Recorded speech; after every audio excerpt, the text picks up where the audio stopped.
యశోద ఆస్పత్రిలో చికిత్స పొందుతున్న మాసాయిపేట చిన్నారులను తెలంగాణ డిప్యూటీ సీఎం రాజయ్య పరామర్శించారు. డాక్టర్లను అడిగి వారి ఆరోగ్య పరిస్థితిని తెలుసుకున్నారు. మరోవైపు ఆస్పత్రిలో చికిత్స పొందుతున్న వరుణ్ గౌడ్, వైష్ణవి, తరుణ్, ప్రశాంత్ల పరిస్థితి విషమంగా ఉందని వైద్యులు వెల్లడించారు.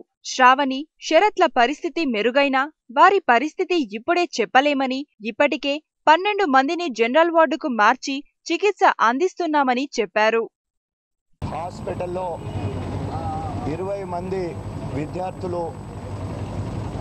అడ్మిట్ అయిన సంగతి అందరికీ తెలుసు. 20 మందిలో 12 మంది జనరల్ వార్డుకి షిఫ్ట్ చేయడం జరిగింది. అదేవిధంగా 4 ఏసీలో అంటే అక్యూట్ కేర్లో ఉన్నారు. ఇంకా 4 కండిషన్ మాత్రము ఇప్పటికీ క్రిటికల్గా ఉంది. అంతేకాకుండా వారి ఇంటికి వెళ్ళిన తర్వాత కూడా మళ్ళీ వారిని మానిటర్ చేయడం, ఏదైనా చిన్న సమస్య వచ్చినా కూడా అక్కడే ట్రీట్మెంట్ చేయడం, అవసరమైతే మళ్ళీ యశోదకు పంపించే కార్యక్రమం కూడా చేయడం జరుగుతుంది. పూర్తిగా వారు కోలుకునే వరకు పూర్తి బాధ్యత ప్రభుత్వం తీసుకుంటా ఉంది.